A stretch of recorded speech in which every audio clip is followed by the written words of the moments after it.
Hey everyone, and welcome back to the channel. Today we're going to answer a question that is almost certainly going to cost me some friends.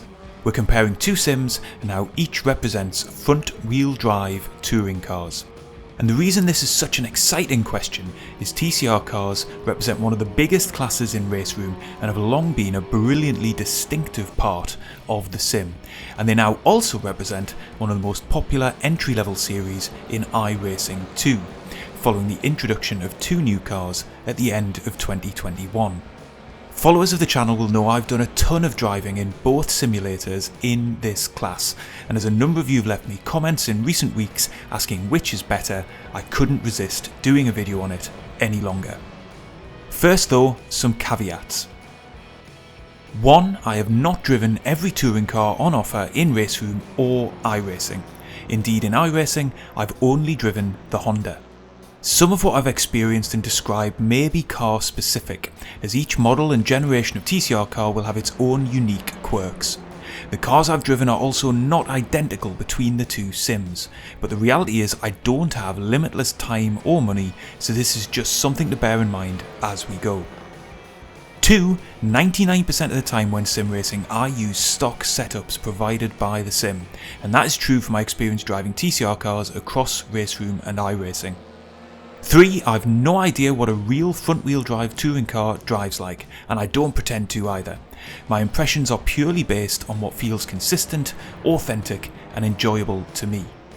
4. I really like both. Any criticisms or shortcomings I talk about are at the margins, and may have more to do with the sim itself, not necessarily the cars.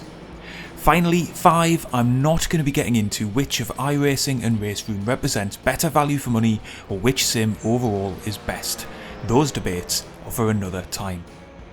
Right, now those are out of the way, let's get into it. And remember, let me know in the comments what you think too. So, RaceRoom by a distance has the most extensive range of touring cars on offer, very probably in all of sim racing. Multiple generations of WTCC and WTCR cars are in the game, as well as the TCR Cup class and loads of historic touring cars as well. By comparison, iRacing now has 3 TCR cars available to buy, the Audi, Hyundai and the Honda. If you're a touring car fanatic determined to only play one simulator, there really is only one choice. In my experience, all of the car models across both sims look fantastic, and the overall level of quality on offer is very high.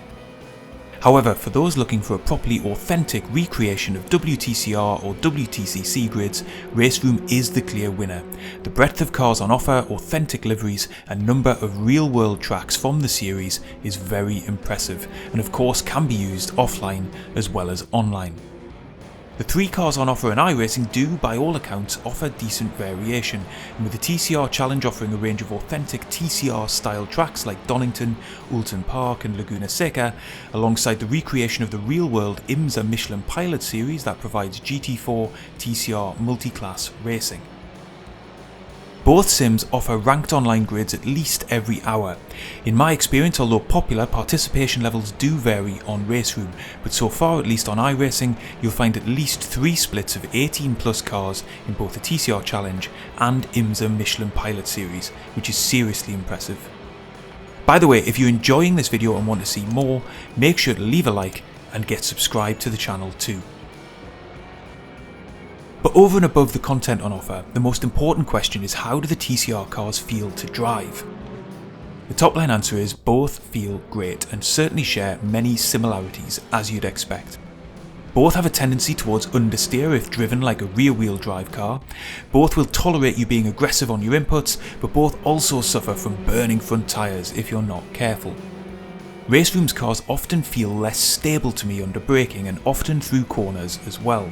The rear end feels more likely to break loose, while it's also easier to generate off-throttle oversteer to get the car turned and maintain speed mid-corner.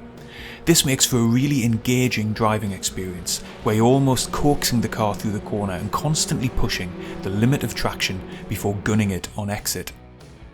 My experience of the Honda in iRacing is that it is much more planted generally than RaceRoom's cars. I find it much harder to induce oversteer, I virtually never span the car, and when the rear does step out, I can relatively comfortably recover it. As such, my driving style in the iRacing TCR class is much more focused on braking hard on corner entry, getting the car rotated with minimal braking or throttle inputs, and getting on the gas hard once the car is lined up on exit. Don't get me wrong, the experience isn't completely different between the sims. These are more subtle but distinctive characteristics. What it does mean is that I've found the iRacing TCR driving experience a little bit easier to get up to speed with, while I struggled for a long time in RaceRoom when I first started running the WTCR cars. Whether that is just a fluke of the car characteristics matching my driving style, or something fundamental about the way each is simulated, I don't know. But I feel like I can race the TCR cars harder than any other class I've driven so far in iRacing, and I'm much more competitive online than I've been in other cars too. Arguably though, RaceRoom has the more engaging driving experience, where it feels a little bit more like skill is required to tease the car through and around corners at speed. Alongside the driving feel, the other important element is the quality of racing on offer. Both RaceRoom and iRacing provide AI to take to the track with, and both do a solid job, although in my experience the AI in RaceRoom provides a superior experience in terms of authentic racing. Even though iRacing has only had a fleshed out TCR class for a couple of months, a vibrant choice of league racing options has already emerged, albeit RaceRoom has a far greater choice given how central touring cars have been to the sim for so long and how accessible it is more generally. In terms of the online ranked offer, both sims have their strengths and weaknesses.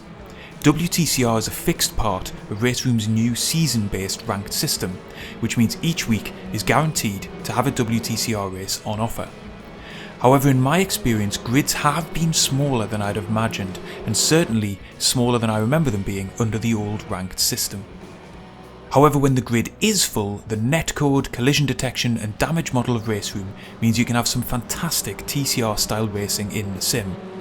Contact won't immediately kill you, you can run door to door with other drivers, and even when you do have a shunt, it's unlikely to be race over as damage is pretty generous. On the flip side, as I mentioned earlier, iRacing's TCR and IMSA grids are almost always full, often across several splits, which guarantees you not only a full grid, but a full grid of similarly matched opponents.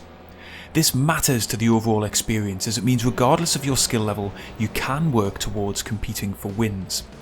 Realistically, I have next to no chance of doing this online in RaceRoom, as the super fast guys line up on the same track as the relative newcomers, and I'm usually somewhere in the middle.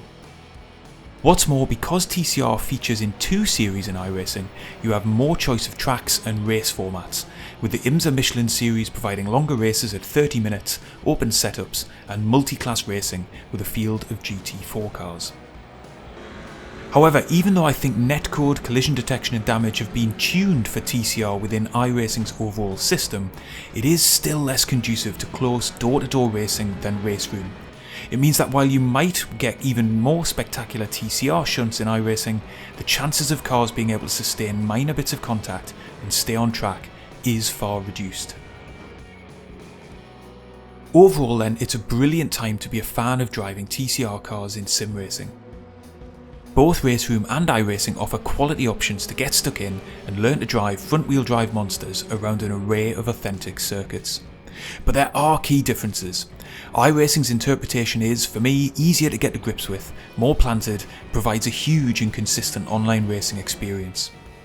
RaceRoom's offering is way more varied and comprehensive, benefits from a more engaging driving model out of the box, and runs in a simulation more suited to the door-banging, rough and tumble of touring car racing. Which you will prefer comes down to personal taste, but let's not sit on the fence. For me, right now, even though RaceRoom remains the king of TCR, I prefer TCR in iRacing, largely because of how vibrant the online racing is. It's by far the best experience in iRacing I've had to date. But that's just my take. Let me know in the comments what you think, and if you've enjoyed this video, leave a thumbs up and get subscribed to the channel so you don't miss any of the guides, races and reviews we've got coming up. And I'll see you on the next one.